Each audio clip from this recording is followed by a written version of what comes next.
What is going on, FA Nation? John Impemba here with James Grande. Welcome into the Fantasy Alarm MLB DFS Game Day Playbook Live Show. We are looking at the 10-game main slate over on DraftKings. James, we had one-day baseball game earlier today. Mets getting routing the Cubs here. Shota Imanaga, 3 innings, 11 hits, 10 earned runs. The rookie there, again, knocked around. Yeah, not the best start he's made this year for sure. Certainly not his best start. So we appreciate you all tuning in. We're going to hopefully focus on some better performances, or in the cases of our lineup stack, some hopeful similar performances as the Mets gave us here today. Again, we appreciate you all tuning in. If you haven't already hit that like, hit that share button over on YouTube, over on X. It's appreciated. Free way to support the work we do here on the Fantasy Alarm channels here. James, you were the guy on the playbook here today. So let's pull up the slate. 10 games. Top price starter, Chris Sale going into New York against the Yankees. That was a game that had some early weather concerns. What can you tell us about the weather impact here tonight overall on the slate? Yeah, still looks to be the potential of rain, and there's also potential that it's just completely dry. So still waiting there in New York. And then the same thing goes in Coors. There's also potential delay possibilities there, but everything else looks pretty good on the main slate. Like it. So we had Sale up atop 10-2. Dylan Cease is your 10K starter going up against the Milwaukee Brewers. Grayson Rodriguez, 96. George Kirby, $9,400. How are you going about building the top starters today? So I like I wasn't too keen on anyone before George Kirby, and then the Yankees released their lineup, and Jahmai Jones was hitting fifth. Right. And my tune kind of changed because after Volpe, Soto, Judge, Stanton, and obviously that's like a load, right? That's a tough top four. After that group. After that, Jones, LeMahieu, Trevino, Ben Rice, Oswaldo Cabrera. Like, Chris Sale has been amazing. Obviously, the Yankees have two of the best hitters in baseball, and Stanton is what he is at times. And even Volpe, was on a 31 straight game on base streak. But I've grown to like Chris Sale a little bit more throughout the day. Okay. He's the second highest roster pitcher behind Dylan Cease, and we'll talk about that in a second. I still like Kirby as my top arm overall. Grayson Rodriguez is a little bit interesting. Houston is pretty good overall. I think Grayson fits the bill more as a cash game pitcher. Okay. At 9,600, 18 plus fantasy points in 7 consecutive starts, but it's been 18 to 23. He's not surpassed, or I guess 24 fantasy points has been his ceiling. So at 9,600, I feel not as good in terms of a ceiling as I do with George Kirby up against Miami or Chris Sale, just with the amount of strikeouts that Sale racks up. So Kirby's 1, Sale 2. The Cease one, I'm a little worried about. Like, Milwaukee is a very good offense against right-handed pitching. They're 5th in the league in OPS. They do have a 23% strikeout rate, and that's where Dylan Cease rosters hang their hats, right? 106 strikeouts in 86 innings. But he hasn't looked good outside of a start against Oakland in, a month and a half. So I'm a little less on 10K Dylan Cease when I can save 600 to go to George Kirby, or just spend $200 more on Chris Sale, who's obviously been more consistently dominant for the price that we're paying for Cease and Sale. Yeah, I agree with you. And I was kind of with you on that as well. For me, Kirby was like the first guy I was going to if I was looking to spend up. I do think that this is kind of a tougher slate once you do move down. I mean, you have guys in the mid-tier. Paddock is going up against Oakland. We just saw him against Oakland, and they lit him up. Now, are they going to be able to do it 2 times in a row? Well, $8,700 for him. Nathan Eovaldi can be a dog, but Kansas City, has some really good hitters, in that lineup. You have Cutter Crawford, a righty against Cincinnati, which has been a matchup we've targeted, but Crawford has had some ups and downs lately, not as consistent as he was to start the year, and they're in Cincinnati here. I mean, where are you looking in the mid-tier? Yeah, I'm not really worried about the Oakland start for Chris Paddock. I'm going right back to the well. I have no worries. It's not. I mean, this we've seen this before. Like, I believe we were just talking about maybe it was like Luis Heel who had struggled in a start versus a team and then dominated the next start. Mhm. I don't. It's the Royce Lewis quote he gave. Like yesterday was yesterday, right? He was 0 for 5 yesterday. He homered 2 days Right. after because there's different variables going into every day. Um, and when you're just talking about Paddock in general, he's obviously had a lot of bad luck this year. I mean, he has a +5 plus ERA, 3.91 xFIP, 3.89 Sierra, suggesting that he's been significantly unlucky. And Oakland, despite getting to Paddock his last time out, 26.6% strikeout rate, and they're 25th in OPS against right-handed pitching. And it hasn't gotten any better Right. during the month of June. So I'm going right back to Chris Paddock, last start aside. And I think Cutter Crawford is interesting.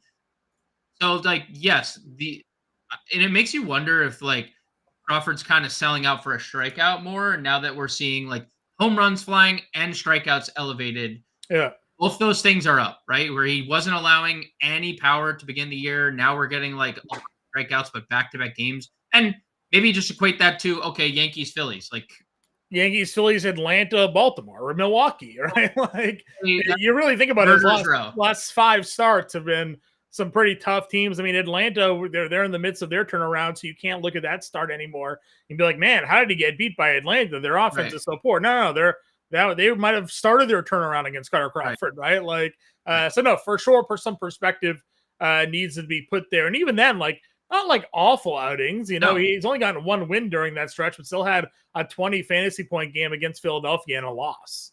yeah, and 27 against, what's number one rated offense against right-handed pitching in the New York Yankees. So I think that there's a lot of upside here with Cutter Crawford, just given what his strikeouts have looked like and how much we know Cincinnati struggles against right-handed pitching this year. Mhm. They do. Now, again, like there's a little give and take here. This is a tough ballpark to pitch in, obviously. And Cincinnati does have people that are hitting better. Candelario's playing today. Yeah. He has been awesome. Friedel's back in the lineup. He's been fine. Obviously, much better against righties in his career. Ellie's been much better lately. But this is still an offense that strikes out over 26% of the time against righties. So, and to be fair, like this is a slate I think we need to take chances at pitcher because Coors is on the slate. So do you want to spend up there? The Dodgers are in a great spot. They're super expensive. Baltimore's in a great spot. They obviously have their top 2 hitters are super expensive. So you might need to find some value and take some shots. And I think 8,200 Cutter Crawford makes sense. Yeah, for sure. The other guy you and I were in on last night was Landon Knack. Has anything changed for you there at 7,600? No, I mean he's the biggest favorite on the board today. The Angels have struggled mightily against right-handed pitching. Not I wouldn't say that there's a ton of strikeout appeal with Landon Knack, but there is obviously a lot of win equity attached to Knack. Sure, I would agree with you.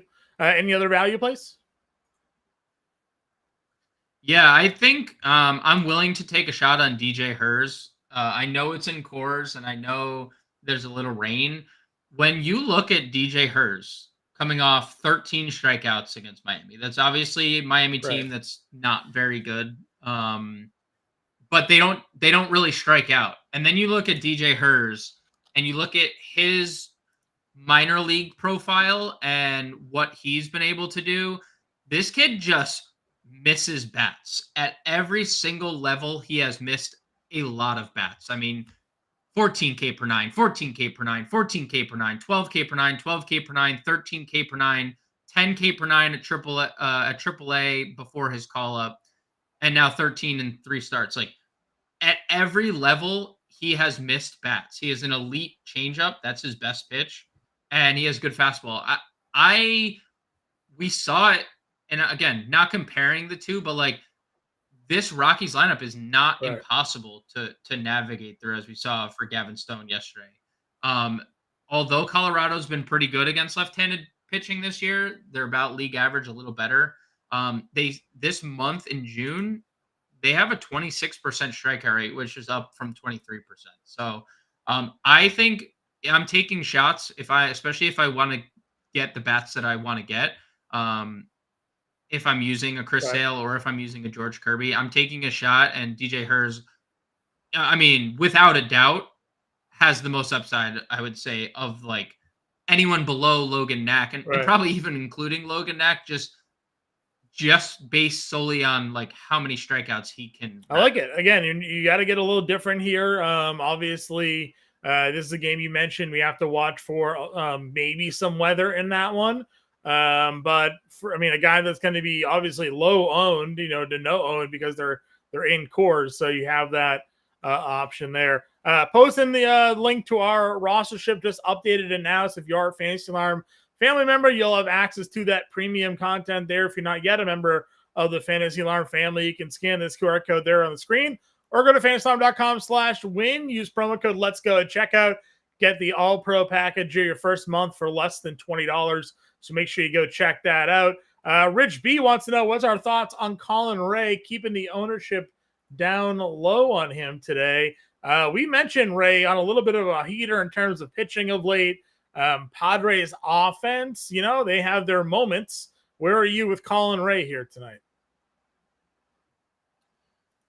I mean, a little indifferent. I know that the fantasy production has definitely been solid.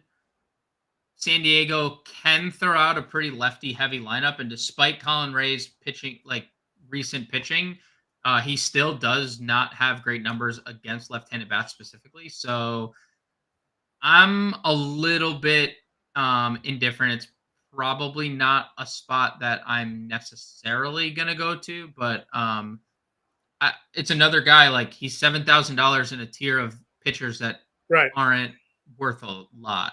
So, like you'd play Ray over Carrasco, you'd play Ray over Estes, you'd play Ray over Rodriguez, Hudson. Like there's a lot worse Agreed. options than Colin Ray. What are you doing with the AA kid? Jake Bloss getting called up. Obviously has some decent minor league numbers. Facing Baltimore, not striking anybody out of AA, 7K per 9. Just quick overtake here. The cover Fair of my enough. playbook is Fair Gunnar enough. Henderson. Let's go on over to the catcher position here. Adley is $5,400. Are you looking to stack maybe Adley and Gunnar? I put the top 6 members of Baltimore in my playbook in the stack section. So I know this is the worst split for Adley Rutschman. He is absolutely dominant from the right side of the plate. But again, it's one of those situations where he is still good enough. 3 hits yesterday, 17 runs. Like obviously he had a big day. And if you're playing Baltimore, Gunnar, like Rutschman connects with your stack. So I think you could definitely spend up today on a Rutschman or a Will Smith. Pretty doable over on FanDuel today as well if you wanted to get the Gunnar Adley combo there. Another catcher that I like here today, we talked that down in the mid-tier. Connor Wong's hitting 5th in Cincinnati against Andrew Abbott. I think this is a pretty good mid-tier. Garver, Wong, Murphy, chasing the double dong Furman there. I mean, what are you doing at catcher today? Salute to that gentleman playing Freddie Furman. You're a legend, sir. Kybert in that mix as well in cores at 3,800. It's Connor Wong and Kybert for me in the mid tier. Kybert, 3,800 against a guy in Dakota Hudson who does struggle mightily against lefties. I really like Connor Wong, 3,500 hitting 5th, as you mentioned. Adley also in the lineup war, and he's got them both in the lineup. One's catching, one was probably DHing today. So so we have both Orioles catchers. Yeah, McCann hitting 9th, Rutschman DH. Any other value today? Anything you're interested in? I mean, I'm always taking a look at to like Warren's point, there's always a case and to just punt catcher when you need the salary. So James McCann at 2,200 is your best option there, just given the matchup. Good lineup, good matchup. I agree. AA. Moving on over to first base, Ohtani Freeman with the lefty. Not that it matters all that much for either player. Olsen also in a lefty matchup in Rodon. Naylor gets Rodriguez at 48. What are you? Where are you going here? We have it's an Oakland lineup. Otani's definitely in play. Over an 800 OPS, 170 ISO against left-handed pitching. Freeman has not been as good, but he's Freddie Freeman. Like, if you want to play any of the Dodgers against a lefty, you can. I definitely like Josh Naylor. Rodriguez has a very good minor league profile. I don't think he's long for this game. He had already been like limited pre-injury. Now he's coming off the IL to make this start. So we should see a lot of the Toronto bullpen, which is good news for Josh Naylor here. If you're not playing DJ Hers, Taglia has had some big ceiling games of late. Especially at home. Another guy, 4 of his 6 home runs at home, 522 slug at home. So if you want to get to Taglia in the mid tier, I have definite interest there. But then, like, it's really, again, I'm really interested in the Orioles against Bloss. Mountcastle hitting 4th, O'Hearn hitting 3rd, and you can play them both because O'Hearn has the outfield eligibility. Just continue to stack. And those two make a ton of sense in your lineup because they're hitting in the middle of it and they're not expensive at all. Like $4,000 for your 3-hitter and in the split advantage is an elite spot. Carlos Santana keeps being, I don't know, 10 years younger than he is. I mean, we haven't seen this version in maybe forever. 438, a 1300 OPS, homered again with 3 hits. He's got Joe Yestis here today. I'm perfectly fine going there as well. Anybody else for value for you at first? Yeah, Minnesota is got it, and they just released their lineup. Santana's there, thankfully, 5th today. Lineup. Hitting 5th. Yeah, they moved him up. That's I like that lineup. The guy hitting right behind him, we could talk about him at 3rd too if we wanted to, and Jose Miranda. They're both like really cheap, both really good plays. Again, another duo you could play both because they're multi-position eligible. I don't think there's much else that I would go to. Going over to second base, then obviously the top end guys are all there. Do you find yourself looking at this position as a spend up spot, or do you have favorites more in the mid and value tier? I think that Jordan Westburg at 4,900, he's been one of Baltimore's best hitters against right-handed pitching this year. You could play him at 2nd or 3rd. I really like that play amongst the top tier. Obviously, Albies has the pedigree against lefties. Mid tier group. Luis Garcia, Willie Castro, 44, 43. One of them's in cores. One of them, like every other twin, seemingly is just absolutely on a heater right now. Castro, 375,000 OPS in his last 10 games. So if you Garcia and Castro, we got Dylan Moore hitting 2nd here tonight. Moore against left-handed pitching, not much of an average, but a 254 ISO, 336 WOBA, and a 478 slugging percentage here. I got Trevor Rogers at $3,900. Not a bad play here today. And you mentioned the first 6 Baltimore guys. What about Jorge Mateo? He's in these. Yeah, I don't hate Jorge Mateo. It wasn't a slight at our boy, but obviously, like last year, I was going to say this is in April 2023. So it's hard to. This is a different version. So like I'll probably play the others. We probably get Miguel Rojas in against Sandoval at $3,300. Zach Geloff started to come around lately. I was going to say this kid last year came up and was like red hot for the A's. Obviously got hurt this year, got a slow start, but don't forget the kind of prospect that he was coming up for them. So if he's starting to heat up, I think this is possibly a good spot to go to. Angelo, I don't mind Emmanuel Valdez. My problem is it's lefty-lefty. So, Me, you, and Emmanuel Valdez have the same amount of hits. If you're game stacking Boston today, he's probably not the guy. But if you're making multiple versions of a Red Sox stack, to cover your bases, I guess. But or if you think Abbott's not long for this game, you play that game theory and a righty reliever comes in, then you're better off with Valdez there. But I don't think anybody's going to play him given that matchup there. Any other second baseman for you? Third base. No, sir. Why is it Royce Lewis and only Royce Lewis today?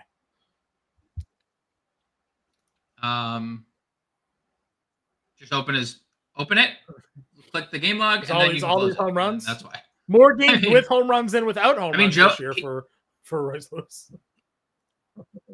Yeah, what was it? If you bet $100 on him, you have almost $3,000. If you bet $100 every game Royce Lewis has played in for him to homer, you'd be up almost $3,000 this year. So, I said that to my wife yesterday, and she said, "That's a lot." And I said, "Yeah, that's because he homers a lot." I mean, think about it. Most days, his homer prop's like 3 to 1, right? At minimum, right? He's probably 250 to plus 300 most games. There'll be other days where he's higher. So you're buying the days that he doesn't homer by hitting the days. 3 days you're buying 3 days of bets every day homers that you bet on it. So yep. And the good thing for Lewis and the Twins, and this is why I like this matchup so much, and we've talked about this with Joey Estes. 54% fly ball rate for Joey Estes this year. 19% ground ball, 27% line drive. Everything is a line drive or a fly ball. And like Royce Lewis is lifting everything out of the yard. So I'm worried. The only thing helping Joey Estes tonight is they're playing in Oakland, so which is a pretty big ballpark, a lot of foul ground, deep outfield. But that's probably about it, because not that Lewis doesn't have the power to hit it out anywhere. So for sure there. Going down into the mid-tier range, what are some of your targets down here? I would, by the way, just sure. Jose Ramirez would be a little bit interesting. Yeah, I mean, if you're playing, where's the ownership on this tonight? Actually, on FanDuel, Ramirez is your highest roster player today. For what that's worth. He's too cheap, if I'm not mistaken, on FanDuel, right? He's like, oh no, he's 4,200. Yeah, he is the highest roster that's player, at least what we have right now. I mean, it's a good. We talked about the Cleveland offense, like they've been rolling. What do you make of their implied runs opening at 5? And I think that's just a high run count that most people probably just think to take the under on. I mean, I think Cleveland it's hard to argue about how good they've when you have a leadoff hitter that's so hitting 400, you're going to have a good opportunity to score some runs, right? I think he qualifies for the batting title with like 5 more at bats, so he'll officially be hitting. We'll officially have to listen to him in the same breath as Luis Urias last year, where like he didn't come anywhere close to 400. So I can't wait for that. At least he's doing more than Luis Urias has ever done with that. So fair. Other than Lewis, I mean, Devers in your stacks, although 13 home runs allowed by Abbott this year, 12 have been to righties. Doesn't mean it can't be Devers who take him deep, but, obviously stacks only.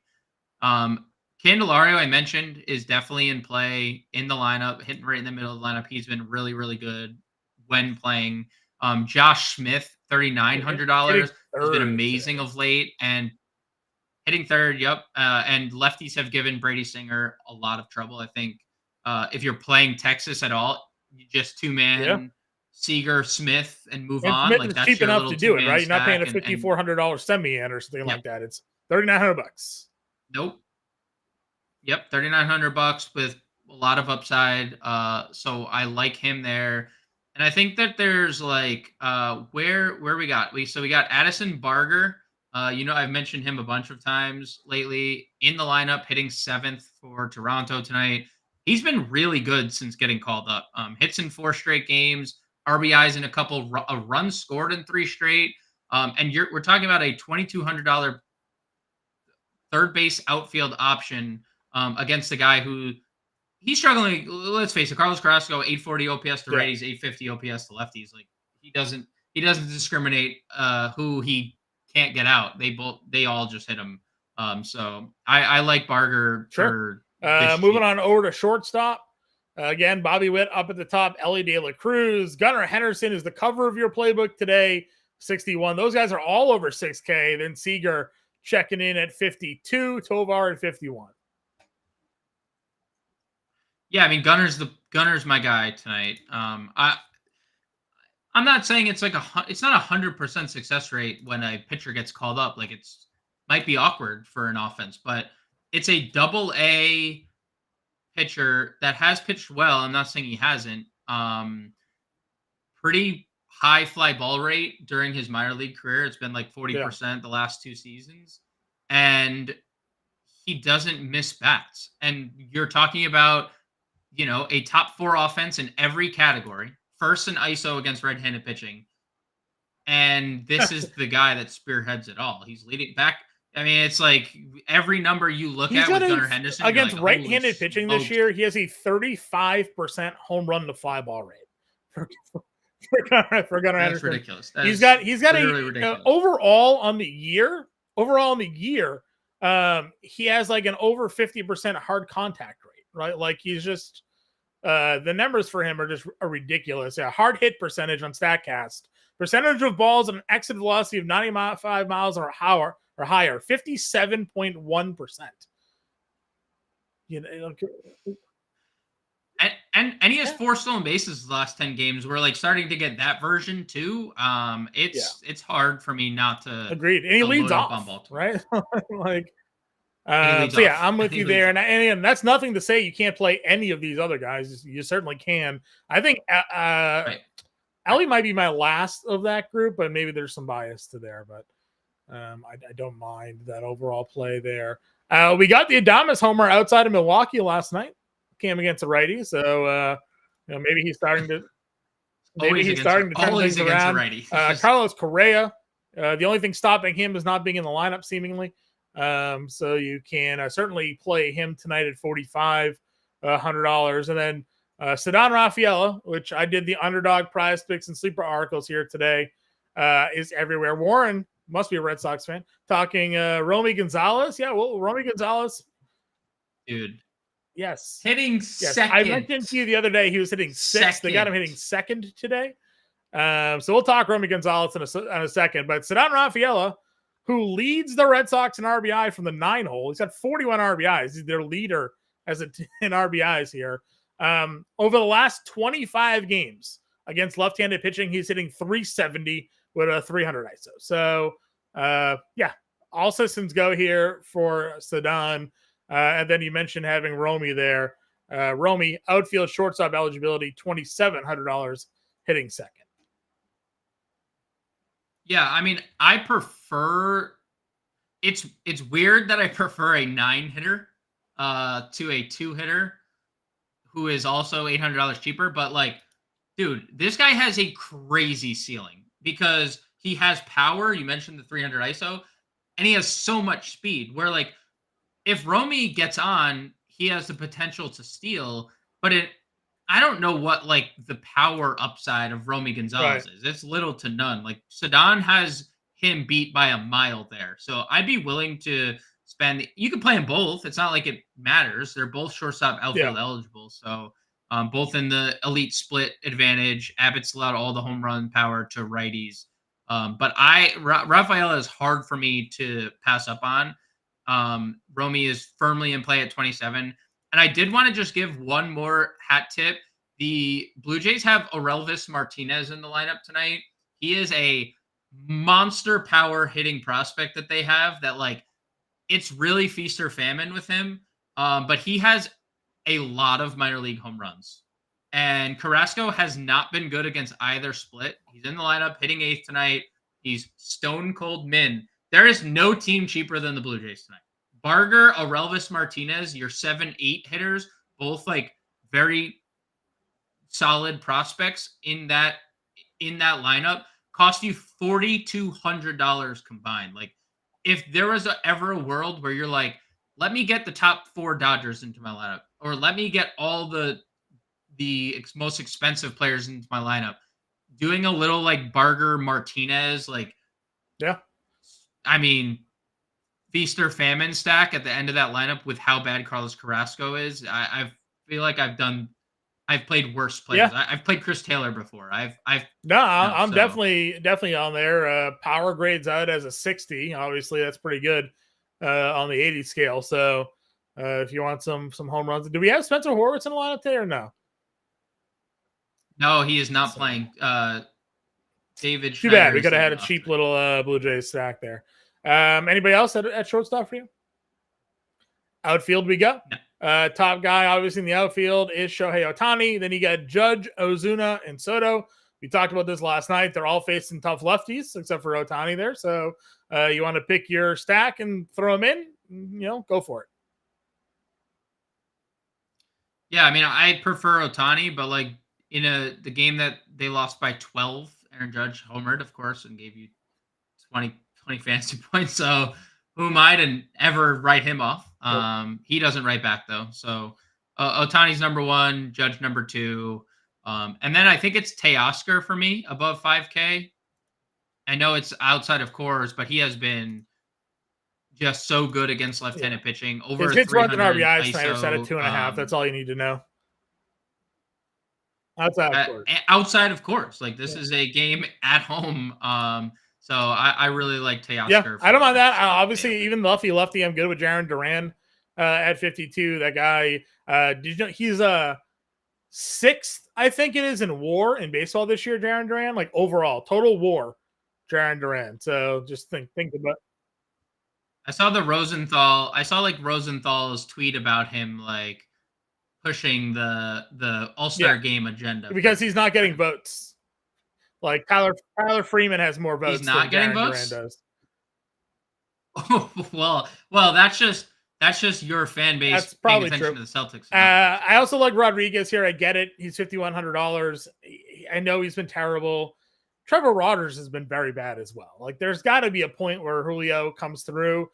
Better play on FanDuel because he's far, far cheaper in terms of relation to salary. But, if you're on there, I think that could be done. I also like all the Washington outfielders today, Thomas and Winker against Dakota Hudson for me, perfectly fine.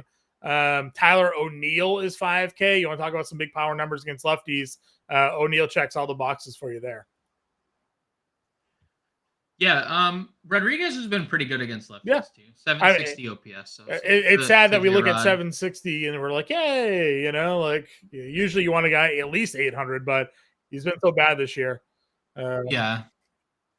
Well, we look at him and like it's like should be 850 or above for what we consider perception of him as a player. So yeah, I think Lane is definitely interesting. This is a tough spot for me for Lane Thomas. Definitely the worst end of his split. He has not hit righties well at all. And Dakota Hudson, to be fair, hasn't really allowed much to righties in general. But obviously he's been homering a lot lately. 3 home runs in his last 5 games, or 4 home runs in his last 6 games, rather. A lot of power for Lane Thomas lately. And Jesse Winker or Tyler O'Neill, $49 or $5,000, dude. This guy is on a tear, going into a ballpark that he can double dong, triple dong. I mean, there's a lot of upside with Tyler O'Neill. 345 average, 6 home runs and 55 at bats for O'Neill against left-handed. No, it's pretty crazy the power he has, and obviously the right split. Now you got him in Cincinnati. Could be a really great spot for him. Working our way into the mid-tier range. Notable names for you here? Winker 46 for sure. He has been the best player for Washington when it comes to facing right-handed pitching. He has back-to-back games with home runs.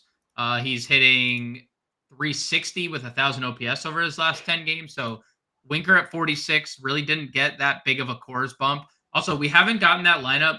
My assumption is they're waiting for the Abrams decision. Like, is Abrams good? Because there's no way we shouldn't know at 5:30 whether or not someone's in the lineup for an 8:40 game. So we should be getting that maybe by the end of the show, but we'll see. But Winker 46 is too cheap. If you are, a Brenton Doyle at home truther like I am, you can definitely play him. He's been great in Coors Field. Santander hitting in the middle of that lineup he just goes on these power surges every year. And then you're like, oh, he has 35 home runs. I was literally looking at the home run leaders in baseball earlier today, just like skimming through. His name surprised me to be there because I didn't feel like he had that many a week ago. And I was gonna say because he no, literally he did it. didn't. He's hit 5 in the last He didn't. 6 games. So yeah, when he has these stretches like every year, and again, he is another guy that has historically been better from the right side of the plate. But he has just massive power from both. So Santander, 4,400. I really like that. We talked about Castro, 44. Eddie Rosario's been a big slump, but lefties have been the dominant split. yeah, I like Against Gavarcho Dakota cleanup Hudson. today against Carrasco. Yep, for sure. He's been struggling, but we know he has big time power against righties, and also obviously he's a dual threat guy too. Value plays for you here. Where are we looking to go? So O'Hearn qualifies 4K. We already talked about it first. I think you can play him here. Buxton 39 if you're playing Twins. Was he in the lineup? I think he was. He's not actually. So I take Buxton back. He's pretend like he doesn't exist. Hayes 38. He's been dominant against left-handed pitching. Trevor Lernick back in the lineup, hitting third. I find that a little interesting. He's been really good against right-handed pitching. He makes a lot of sense in a twin stack if you want to play him. So 3,800 for both Lernick, Hayes. Sedmol at 36, I think is very interesting. Had a really good back-to-back games against the Yankees. Slowly coming around, like still sub 200 on the year, but when you look at this recent stretch he's on, 5 extra base hits, 2 steals, a home run and mixed in, 9 runs scored, and you're factoring in the matchup here, moving him up to 7th. I really like I think Cedric Mullins what as well, makes him easy to do as well is if you're stacking the O's today, there are some expensive guys you want to put in your lineup. You have to find value somewhere. Getting Mullins in at 3,600 is going to certainly help get there. Will Brennan, I joked about him the other day. He returned the favor by hitting 2 homers. So sure, if you want to chase those, you can. I like Wyatt Langford. I like Jackson Merrill tonight, assuming he's back in that lineup. Both of those guys for me are definitely in play for sure. Dude, Jackson Merrill homered.